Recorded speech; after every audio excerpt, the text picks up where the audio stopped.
Paz seja com vocês.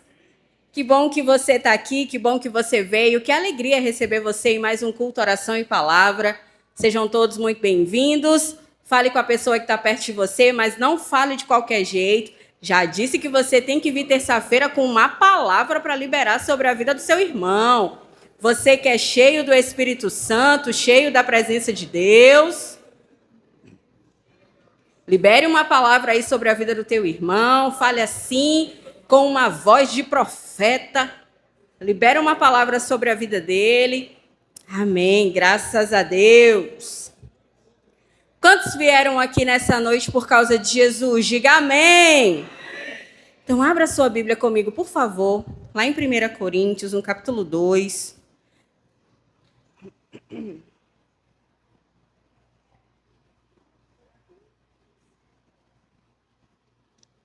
1 Coríntios, capítulo 2. Quem já achou, diga eu achei. Agora você vai ler comigo o versículo 9. 1 Coríntios, capítulo 2, versículo 9. Quem já achou, diga já achei. Quem não achou, diga escola bíblica. Ah, todo mundo encontra. Ah, vocês estão bom que só de Bíblia. O versículo 9 do capítulo 2 de 1 Coríntios diz: é a isso que as Escrituras se referem quando dizem: olho nenhum viu, ouvido nenhum ouviu, e mente nenhuma imaginou o que Deus preparou para aqueles que o amam. Amém? Graças a Deus. Você pode se assentar. Você que se aperreia com os meus agudos, hoje você vai ficar em paz, porque eu não posso falar eu não posso falar muito alto. Então, hoje eu já não vou falar assim tanto no agudo, né? E você não vai ficar com essa cara assim, quer dizer, eu percebo que quando eu aumento, eu sou menina, né? Homem que fala mais grave assim, não é? Menina já fala mais assim mesmo, né? Então, às vezes eu aumento um pouquinho o tom de voz, eu vejo que os irmãos fazem assim, ó. Ainda mais quem tem um pouquinho mais de sensibilidade já vai fazendo assim. Eu falo, eita, meu Deus, aumentei o tom demais de voz, né? Mas faz parte. Hoje, você que sofre com isso vai ficar em paz, porque hoje eu não posso gritar. Aleluia. Glória a Deus. Irmãos, nós estamos com uma série de mensagens aqui, com base na primeira carta que Paulo escreveu aos nossos irmãos que estavam ali na região de Tessalônica, olha. Estou ainda aqui no domingo, viu, pastor Paulo Rogério? Que eu preguei lá em 1 Tessalonicenses, o senhor está vendo? A primeira carta que Paulo escreveu aos nossos irmãos que estavam lá em Corinto, irmãos.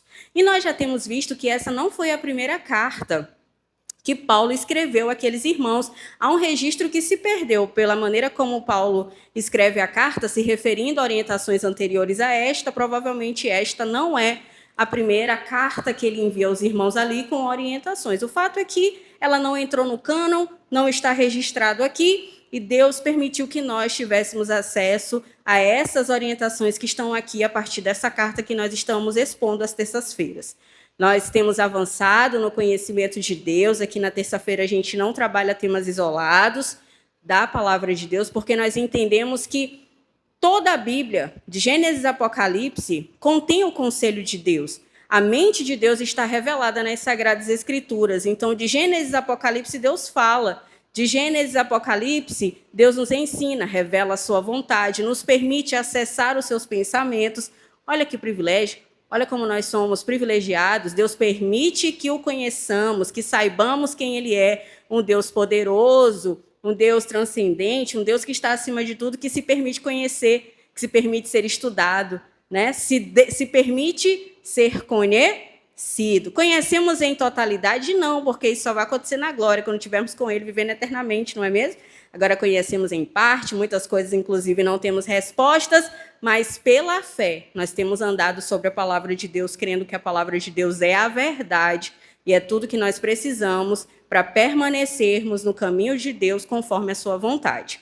Então, Paulo, ao escrever aos irmãos que estavam ali em Corinto, irmãos, ele escreve porque aquela igreja, apesar de ser uma igreja, como ele diz no capítulo 1, uma igreja muito rica, que foi enriquecida em tudo, nada faltava naquela igreja no que diz respeito ao que hoje talvez nós consideremos coisas espirituais. Era uma igreja poderosa, era uma igreja que, por estar ali dentro de uma realidade grega, era uma igreja onde, com certeza, haviam pregadores excelentes, pessoas letradas, intelectualizadas. Tanto é que um dos problemas daquela igreja está diretamente ligado à eloquência, a maneira habilidosa com que eram utilizadas as palavras pelos filósofos daquela época, não é mesmo? Então, Paulo fala lá no capítulo 1 que aquela igreja foi enriquecida em tudo, em toda a capacidade de expressão. Aqui ele está falando em toda a palavra, né? Então, não faltava palavra naquela igreja, não faltava boa pregação e em todo o entendimento. Aí, no versículo 6 do capítulo 1, Paulo diz: a mensagem a respeito de Cristo, de fato, se firmou em vocês, uma vez que nenhum dom espiritual lhes falta. Então, aquela igreja era uma igreja que hoje eu e você consideraríamos poderosa, cheia do Espírito Santo de Deus, uma igreja onde a presença de Deus habita e, com base em critérios humanos, diríamos que é uma igreja que está debaixo da aprovação de Deus. Afinal, nela havia tudo que muitos de nós buscamos e almejamos experimentar nessa vida. O fato é que aquela igreja enfrentava graves problemas, principalmente no que diz respeito à moralidade, ao conceito distorcido de espiritualidade. Era uma igreja que tinha como raiz de todos os seus problemas o egoísmo, o egocentrismo, o orgulho. Na verdade, o orgulho, irmão, é a raiz de todos os pecados. Todos os pecados têm a mesma origem, é o orgulho, né? O homem querendo sempre se colocar acima do outro, querendo ser o centro de todas as coisas, achando que o mundo gira em torno dele, e não era diferente aqui na igreja de Corinto. No capítulo 2, Paulo começa a argumentar com aqueles irmãos sobre a maneira, um método que Deus deu a ele para que ele ensinasse os irmãos daquela igreja, que não era com base em sabedoria humana, não era com base naquilo que ele havia aprendido com grandes filósofos. Nós vimos que, com relação à realidade de Paulo, Paulo era um erudito, Paulo não era um homem qualquer, Paulo não era alguém sem instrução, sem letramento, Paulo não era um Zé Ninguém, pelo contrário, no judaísmo ele era alta patente, ele tinha 3 formações, né? Então, Paulo não era qualquer pessoa. Ainda assim, ele diz que, apesar de toda a competência, de toda a sabedoria que ele havia adquirido de homens, apesar de toda a habilidade, com certeza era um homem que se comunicava muito bem, que falava muito bem, que possuía a capacidade de manipular auditórios inteiros com a sua retórica, com a maneira bonita com que falava, com a sua habilidade de conduzir as palavras. No capítulo 2, Paulo deixa claro que ele esqueceu de tudo isso, que todas as suas qualificações, tudo aquilo que o homem considera importante ou que aos olhos humanos o qualificaria como um bom pregador, como alguém que de verdade tinha conhecimento da verdade, Paulo diz que ele esqueceu disso. Ele diz, se você puder ler comigo na sua Bíblia, por gentileza, no versículo 2 do capítulo 2, ele diz: pois decidi que, enquanto estivesse com vocês, me esqueceria de tudo, exceto de Jesus Cristo, aquele que foi crucificado. Então, Paulo deixa claro que a mensagem, a maneira como ele conduz o ensino naquela igreja não está fundamentado na sua habilidade, em estratagemas, em manipulação, em performance, ou de alguma maneira, na maneira como ele conduzia ali na sua sabedoria e na sua habilidade, como nós vemos, inclusive. Os brasileiros gostam muito disso, não é mesmo? Os brasileiros gostam muito de dar jeitinho, de levar na conversa, de conseguir ali no carisma. Nós vemos hoje, inclusive, pregadores que agem dessa forma, não é mesmo? Mudam um tom de voz e se posicionam assim. E não sei o quê, e tananã, não é? Nós temos visto, inclusive, que lá em Corinto haviam sofistas, que é de onde vem a palavra sofisma, que é um argumento falso, e os sofistas compunham um grupo de filósofos, irmãos, que tinham tanta habilidade argumentativa que um auditório assim como esse que nós estamos aqui lotados, só com argumento, com ideias humanas, com a manipulação, com a mudança no tom de voz, com aquilo que falavam, eles conseguiam levar as pessoas ao choro e, em seguida, fazer todos sorrirem muito, não é mesmo? Então, os sofistas são um exemplo daquilo que Paulo está dizendo que não se utilizou. Ele tinha toda a capacidade, poderia se utilizar dela, inclusive dando carteiradas, não é? Quer dizer, a gente sabe um pouquinho de alguma coisa, a gente já se acha melhor do que os outros, mas Paulo não fez isso. Ele diz que, quando ele foi até os irmãos, ele foi fraco, atemorizado e trêmulo. O total oposto da realidade dos filósofos da época, dos grandes oradores que haviam na Grécia naquela época, que eram convictos, falavam muito bem, cuspiam conhecimento e intelectualidade na cara de todo mundo, Paulo diz: eu fui até vocês em fraqueza, atemorizado e trêmulo. Paulo pregou uma mensagem simples, e a mensagem que Paulo pregou foi a mensagem do Cristo crucificado. E Paulo fez dessa maneira para mostrar que, por mais entendido e intelectualizado que um homem seja, a sabedoria humana não é capaz de alcançar a sabedoria divina. Então, Jesus, se você puder ler comigo um pouquinho mais para frente, com base naquilo que vimos na semana passada, no versículo 7, Paulo diz, vamos ler a partir do versículo 6, não é mesmo? Paulo diz assim: no entanto, quando estamos entre pessoas maduras, falamos com palavras de sabedoria, mas não com o tipo de sabedoria desta era ou de seus governantes, que logo caem no esquecimento. Aí ele faz aqui uma comparação, ele diz: pelo contrário, a sabedoria que nos referimos é um mistério de Deus, seu plano antes secreto e oculto, embora ele o tenha elaborado para a nossa glória antes do começo do mundo. Paulo faz um link entre palavras de sabedoria e mistérios de Deus para dizer que o mistério de Deus que antes estava oculto foi revelado por meio de Cristo. Então, não existem novas revelações, não existe algo que o homem saiba ou que Deus ainda vai dar ao homem de conhecimento a respeito do plano eterno de Deus, porque tudo que estava oculto ou que estava apenas sinalizado no Antigo Testamento se cumpriu em Cristo. Vimos em Cristo a face de Deus, né? Cristo é a encarnação de Deus. Então, Deus encarnou, se fez homem, veio até nós. Então, quando Paulo diz que ele falou com palavras de sabedoria aqueles que são maduros, Paulo não estava falando sobre algo novo ou que nunca tenha sido dito ou que era resultado da ideia dele. Paulo estava apenas anunciando a mensagem a respeito de Jesus Cristo. Por que Paulo diz que somente as pessoas maduras compreendiam aquilo que ele estava falando a respeito da obra redentora de Cristo na cruz? Porque a maturidade é resultado de uma obra que o Espírito Santo opera naquele que é gerado da divina semente. Aquele que é nascido de Deus passa a ser templo do Espírito Santo de Deus. Logo, o Espírito Santo passa a operar uma obra transformadora, regeneradora, de santificação. Alguém que é verdadeiramente nascido de Deus só é nascido de Deus porque o Espírito Santo lhes deu o entendimento acerca da obra redentora de Cristo na cruz do Calvário. Não há verdadeira conversão sem compreensão daquilo que aconteceu na cruz. Existem pessoas que frequentam a igreja, gostam do ambiente congregacional, até sabem algumas coisas da Bíblia, mas a gente não consegue ver na sua vida a transformação que o conhecimento de Cristo opera na vida daqueles que creem e que entendem a obra do Calvário. O resultado dessa compreensão é uma vida semelhante à de Cristo. Então, reconhecemos alguém que é de Deus, reconhecemos alguém que verdadeiramente nasceu de Deus, reconhecemos alguém que é cheio do Espírito Santo, pelo tanto que aquela pessoa parece com Jesus. Então, é maduro aquele que compreende a mensagem, irmãos. É isso que Paulo está dizendo, que a maturidade é resultado do entendimento de quem Cristo é e da sua obra poderosa que foi realizada na cruz do Calvário. Uma vez que você é alcançado por essa realidade, você nunca mais consegue ser o mesmo. Não é possível continuar orgulhoso e soberbo diante do Cristo crucificado.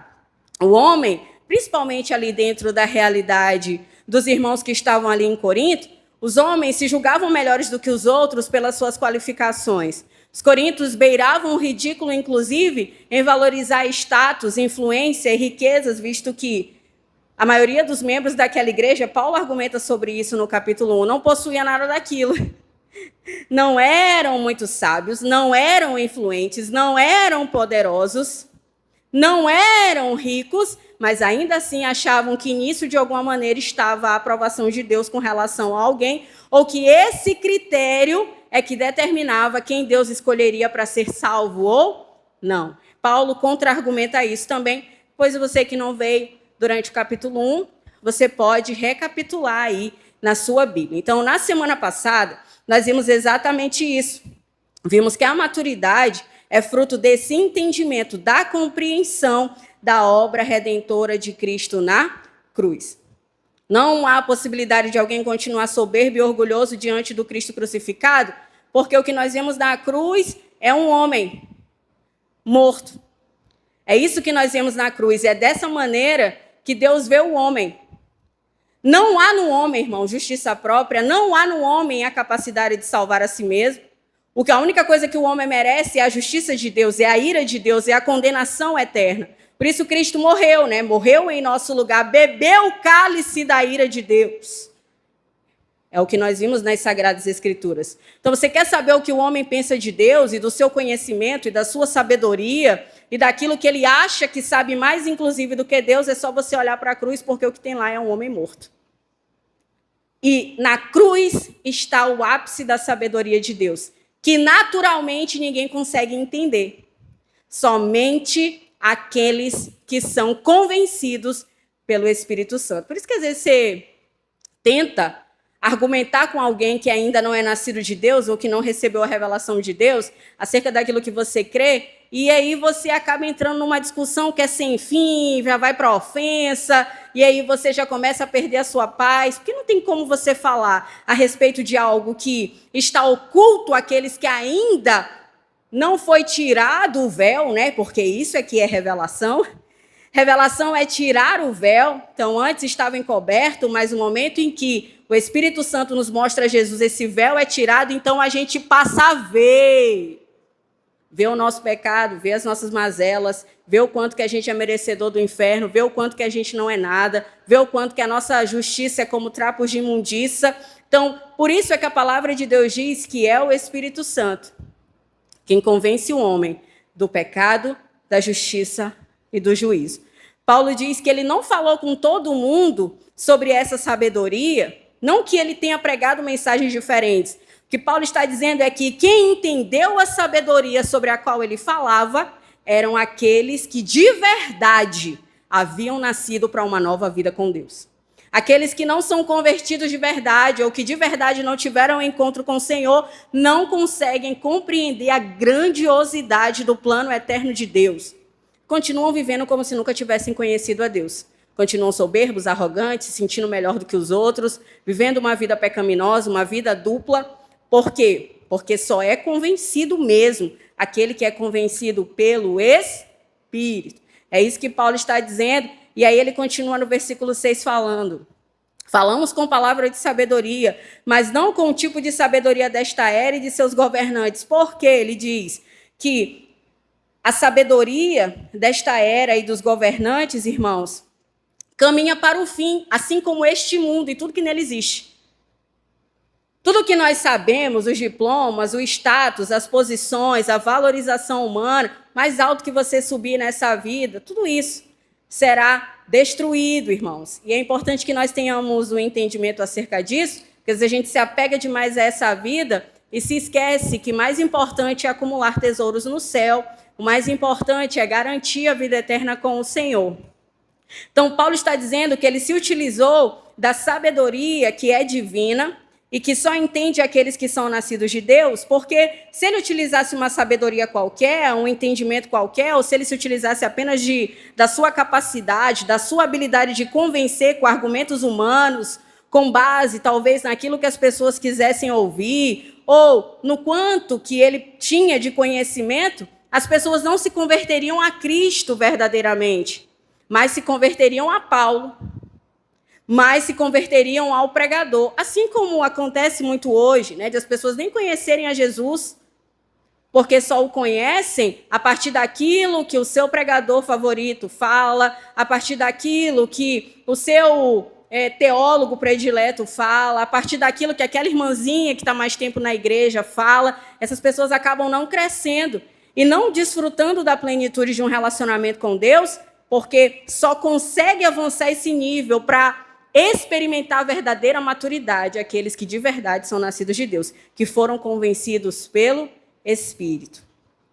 E aí Paulo continua dizendo assim: Pelo contrário, a sabedoria que nos referimos é um mistério de Deus, seu plano antes secreto e oculto, embora ele o tenha elaborado para a nossa glória antes do começo do mundo.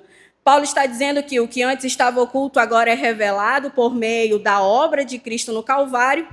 E quem nos ajuda a enxergar essa realidade é o Espírito Santo. E tudo isso que Deus fez no seu plano eterno, antes da fundação do mundo, fez para a sua própria glória e fez também para que aqueles de quem for removido o véu possam desfrutar da eternidade com o Senhor. Fez isso para a sua própria glória e a palavra de Deus diz que fez isso também, irmãos. Ele diz, embora seu plano antes secreto e oculto, embora ele o tenha elaborado para a nossa glória antes do começo do mundo.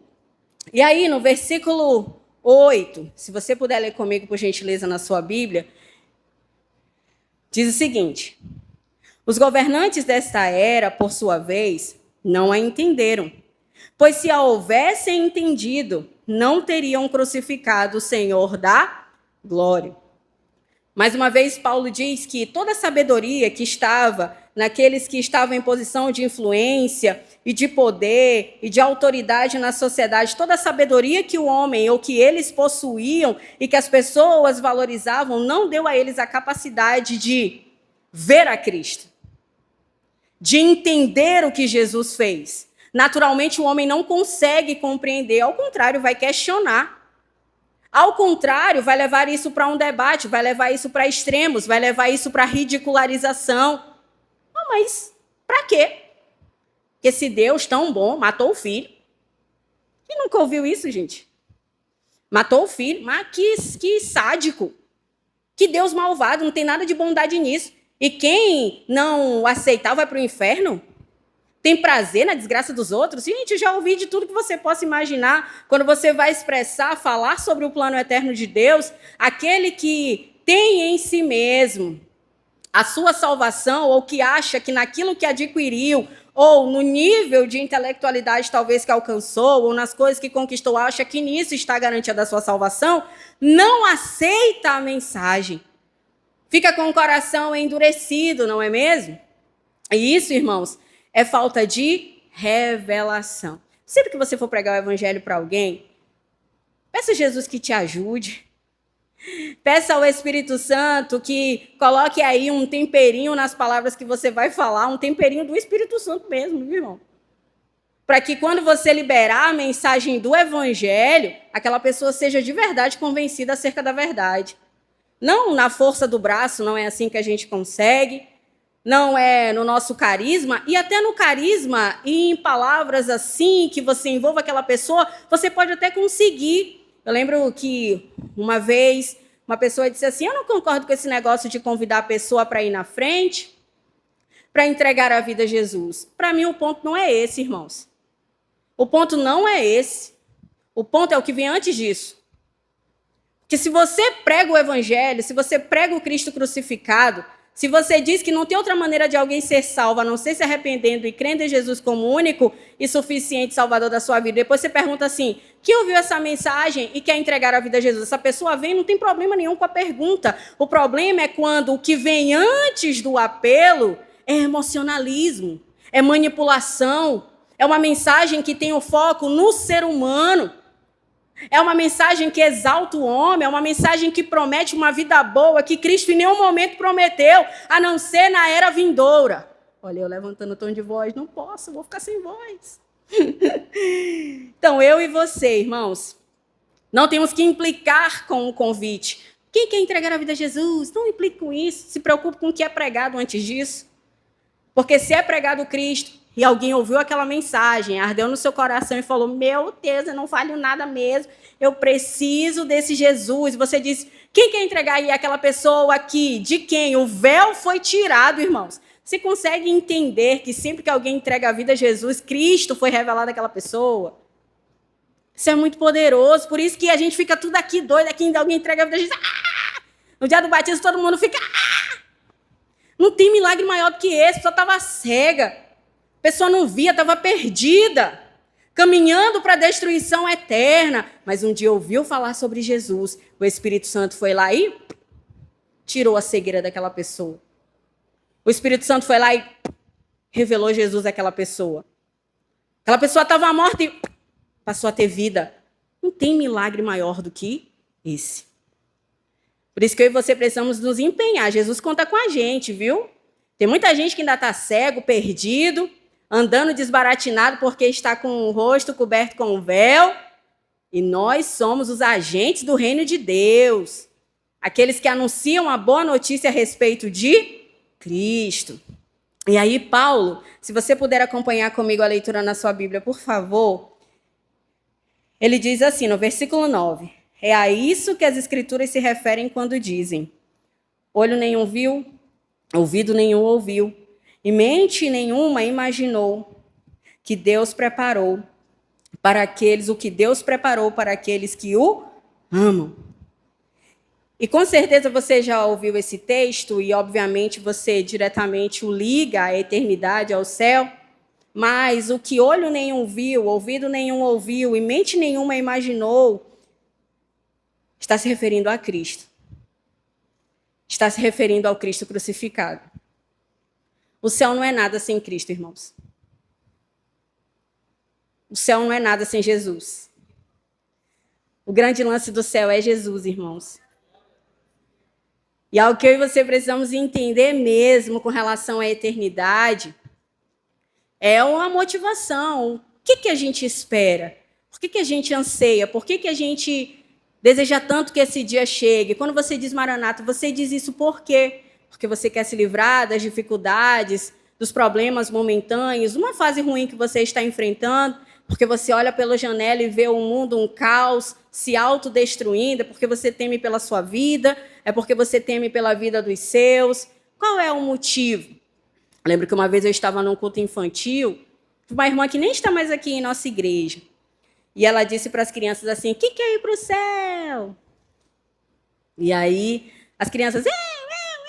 né? E aí ela disse assim: olha, mas lá no céu não tem videogame. Olha, mas lá no céu não tem aquele outro brinquedo favorito. Lá no céu não tem aquela sua comida predileta.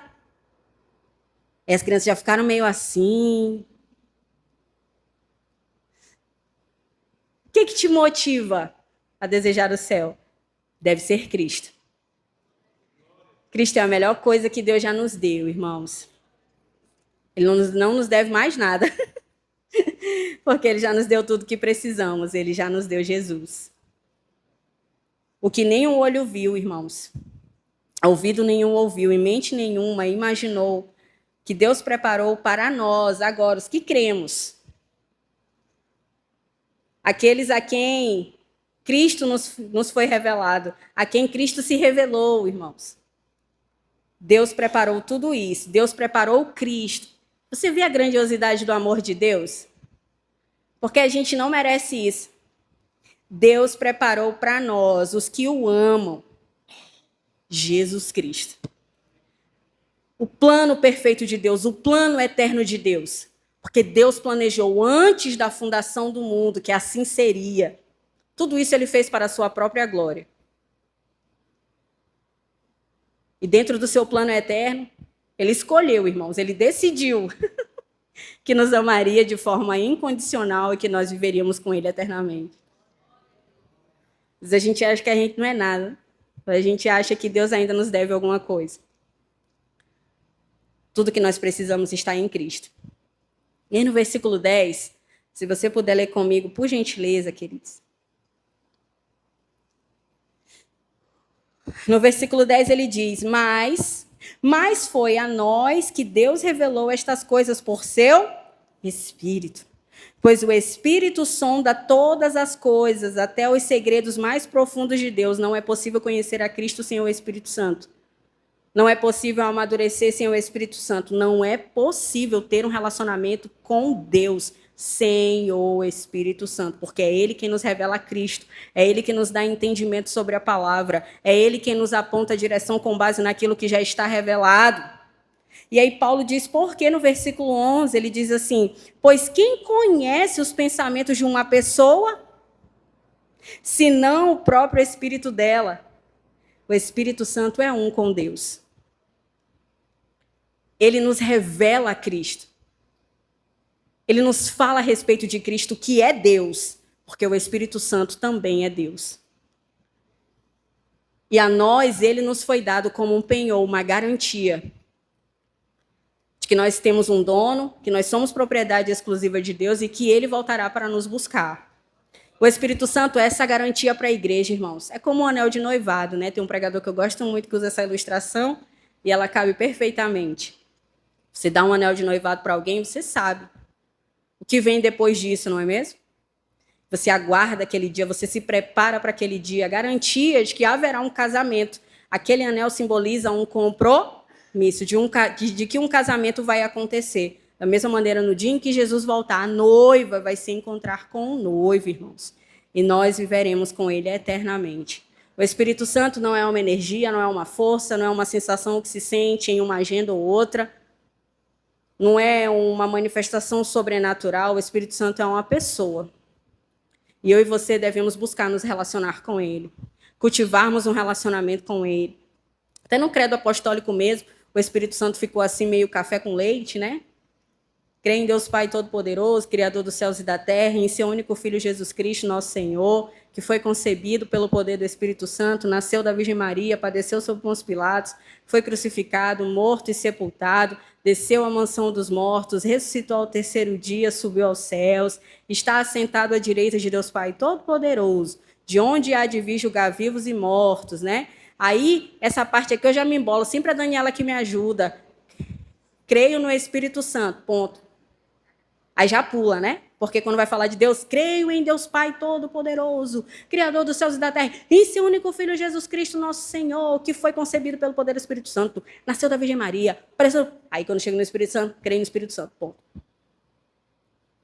Eu acho que de alguma forma, às vezes a gente age assim com o Espírito Santo também, não é? Como se ele fosse um mero acessório, um mero ativador de sensações no culto. O Espírito Santo é aquele que nos revela Cristo, e é ele que nos dá entendimento sobre a palavra de Deus, é a revelação de Deus, ele é que nos revela os pensamentos de Deus, é ele que nos ajuda, irmãos, a viver essa vida de maneira que agrade a Deus. É nosso consolador, é nosso professor, é nosso encorajador, o Espírito Santo. Hoje é ele que comanda a igreja, não é? Tem um outro pregador que já é mais engraçadinho, que eu gosto muito, que diz que hoje quem comanda o show da fé na igreja não é o R.R. Soares, que tem um programa de... Eu não sei se ainda tem, passava na TV aberta, não tem mais não, amigo? Ainda tem? Ó, tem. E o nome do programa é Show da Fé. E aí ele diz, quem comanda o show da fé hoje na igreja é o Espírito Santo. Né? Ele é esse agente que opera, essa pessoa que atua na igreja, conduzindo a igreja a Jesus, preparando a igreja pro encontro com o noivo. E aí, se você puder acompanhar comigo na sua Bíblia, Paulo diz no versículo 12: E nós recebemos o Espírito de Deus, e não o Espírito deste mundo, para que conheçamos as coisas maravilhosas que Deus nos tem dado gratuitamente. Só desfruta da graça quem é nascido de Deus, porque passa a ser templo do Espírito Santo. Quem não tem o Espírito Santo, irmãos, não entende a graça, não entende a obra redentora de Cristo.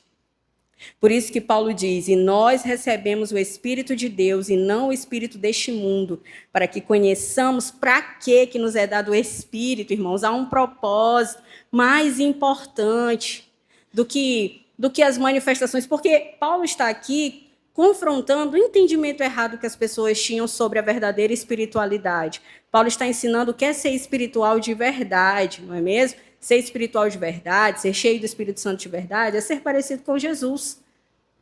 Paulo está dizendo que Deus nos deu o seu Espírito, nós recebemos o Espírito com um propósito. E ainda que tudo que o Espírito Santo hoje opere de sobrenatural na igreja, irmãos, eu digo a vocês de verdade, para mim não faz o menor sentido. Nós cremos em um Deus poderoso, transcendente, um Deus para quem não há impossibilidade, o Deus que abriu o mar vermelho, o Deus que parou o sol, não é mesmo?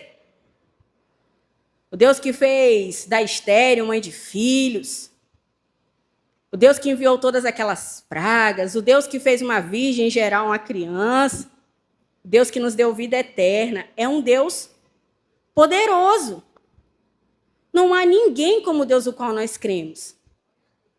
Nós somos filhos de Deus. E não há nada de errado em nós vivermos experiências sobrenaturais que esse Deus, que é sobrenatural, que é espírito, nos permita viver. Não há nada de errado nisso. Esse não é o ponto. Pelo contrário, irmãos, nós devemos buscar andar no espírito, inclusive no que diz respeito a essas experiências que Deus nos permite viver. Isso não é errado, isso não é pecado. Paulo não está falando contra isso aqui, irmãos. Porque também a gente vai para um outro extremo, né? Porque se eu falo um negócio aqui, já não falo outro, já fica um negócio meio assim. Tudo isso é bom, deve ser buscado. Cultive os dons espirituais. Você quer viver coisas poderosas em Deus? Viva. Mas não esqueça que o dom mais poderoso, o dom mais importante, a manifestação mais poderosa que o Espírito Santo pode operar na vida de alguém, irmãos, é a revelação de Cristo. Nenhuma manifestação sobrenatural, cura, milagres, prodígios e maravilhas está acima da revelação de Cristo. Porque Deus pode te usar para ser canal de bênção na vida de alguém. Para você orar, alguém ficar curado. Para você liberar uma palavra de sabedoria sobre a vida de alguém, de conhecimento. Deus pode te usar para que, através da sua vida, alguém seja liberto, alguém que está cativo, possuído por demônios. Olha que coisa poderosa, sobrenatural. Quem desfruta disso somente aqueles que são nascidos de Deus. Mas nada disso, irmãos, tem importância se aquela pessoa, para quem Deus te usou para operar algo extraordinário, não conheça Jesus. Ela vai com o milagre dela para o inferno. Ela vai com aquilo que ela precisava nessa vida para o inferno, porque ela não conhece Jesus. Ah, estou curado. Deus, que poderoso, Deus me usou. Mas você falou de Jesus, você pregou o evangelho, aquela pessoa conheceu Cristo? Não, mas Deus fez, Deus operou, foi glorioso, foi poderoso. Sem a revelação de Cristo, não serve de nada. É isso que Paulo está dizendo. Paulo está dizendo que o Espírito Santo foi dado à igreja, para que os que são nascidos de Deus conheçam as coisas maravilhosas que Deus nos tem dado gratuitamente. Graça. O Espírito Santo nos dá um entendimento, nós não somos nada, precisamos do Senhor. O Espírito Santo nos dá um entendimento de que precisamos de um Redentor. O Espírito Santo nos dá um entendimento que a salvação é pela graça, não é por obras. O Espírito Santo nos dá um entendimento que nós precisamos ser mansos, humildes, parecidos com Jesus. É o Espírito Santo que opera em nós, irmãos. É Ele que nos dá o entendimento, o conhecimento do que é de verdade a graça de Deus, para que vivamos para a glória de Deus. Amém? Vamos orar?